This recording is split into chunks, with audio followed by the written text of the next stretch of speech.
Did you know that in the middle of one of the harshest deserts on Earth, Saudi Arabia is attempting to build a city that has no streets, no cars, and no traditional skyline, just one perfectly straight line stretching farther than most major world capitals? At first, it sounds like science fiction. A city 170 kilometers long, only 200 meters wide, and taller than the Empire State Building laid on its side. A city where millions of people could live without ever needing a car. A city powered entirely by renewable energy. A city that claims to redefine what human civilization looks like in the 21st century. This is not a movie set. This is not a concept sketch from a futuristic novel. This is The Line, Saudi Arabia's most ambitious urban experiment, and perhaps one of the boldest projects humanity has ever attempted. But why would a country known for oil wealth, sprawling highways, and car-centric cities decide to build a linear city in the desert? What problem is Saudi Arabia trying to solve? And more importantly, can such a city actually work? To understand why Saudi Arabia is building a linear city, we first need to understand where the idea comes from. For thousands of years, cities have grown in roughly the same way. They expand outward in circles, slowly swallowing surrounding land. Roads multiply, traffic worsens, pollution increases, commutes get longer, nature disappears.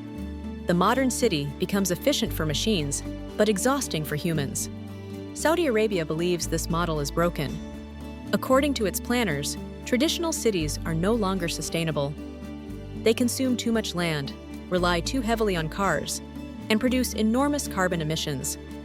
In a world facing climate change, population growth, and limited resources, Saudi leaders argue that we cannot keep building cities the same way we always have. So instead of expanding outward, they asked a radical question. What if a city expanded in a straight line instead? The line is part of a much larger project called NEOM, a $500 billion mega-development planned along the Red Sea coast. NEOM is envisioned as a hub for futuristic technology, tourism, artificial intelligence, and clean energy. And the line is its centerpiece. The concept is simple, at least on paper. Imagine a city that functions like a human body. Essential services, schools, hospitals, shops, offices, are placed within a 5-minute walk of every home. High-speed underground transport runs beneath the city, allowing people to travel from one end to the other in about 20 minutes. Above ground, there are no cars, no roads, and no pollution. Just walkable neighborhoods stacked vertically, with nature woven throughout.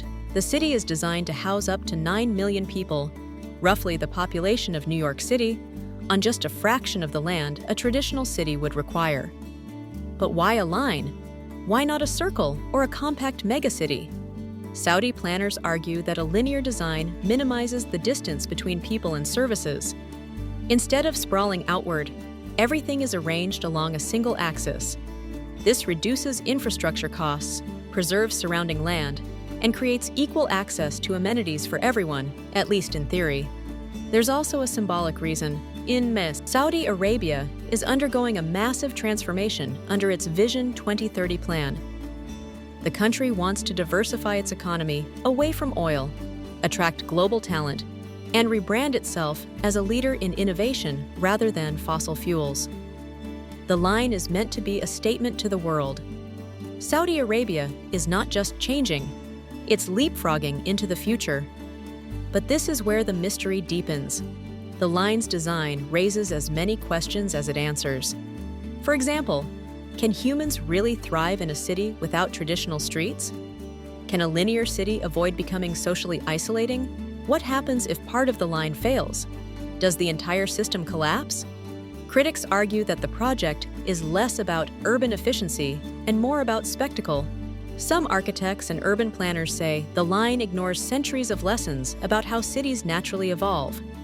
Humans, they argue, don't live well in rigid, hyper-controlled environments. Cities thrive on messiness, unpredictability, and organic growth, things that are difficult to engineer in a perfectly straight line. Others question the environmental claims. Yes, the line promises zero carbon emissions and 100% renewable energy. But constructing a mirrored megastructure in the desert requires massive amounts of steel, concrete, and energy. The environmental cost of building it could outweigh the benefits for decades. Then there's the human factor. Living in a 500-meter-tall mirrored wall could feel claustrophobic. Sunlight may be limited in lower levels. Psychological effects of living in a long, enclosed structure are still largely unknown. No city like this has ever existed before, and yet, construction has already begun. Satellite images show groundwork, excavation, and infrastructure taking shape. Billions of dollars are being poured into the project. Saudi officials insist this is not a fantasy, it's happening. So why take such a risk? One reason is demographics. Saudi Arabia has a young population. A large percentage of citizens are under 30, and the government needs to create jobs, housing, and opportunities for the future. Building NEOM and the line creates massive employment and attracts foreign investment and expertise. Another reason is competition. The Middle East is filled with ambitious megaprojects. Dubai built artificial islands and the world's tallest tower. Qatar hosted the World Cup. Saudi Arabia wants a project that surpasses them all, not just in size, but in concept. And then there's control.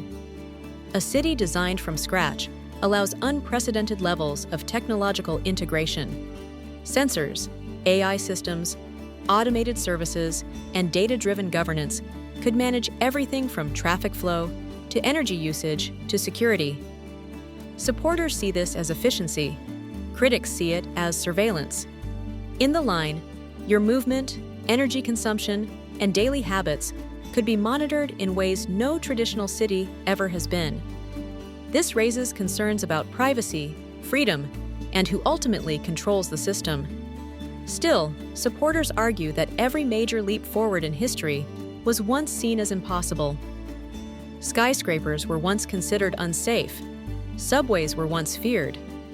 The internet was once dismissed as a novelty.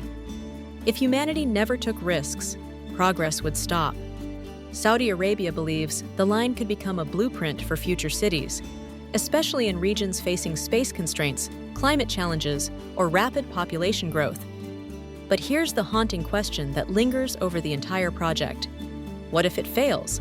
If the line doesn't attract residents? If costs spiral out of control? If the technology doesn't work as planned?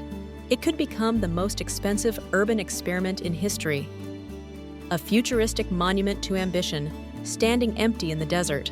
On the other hand, if it succeeds, it could redefine how billions of people live in the future.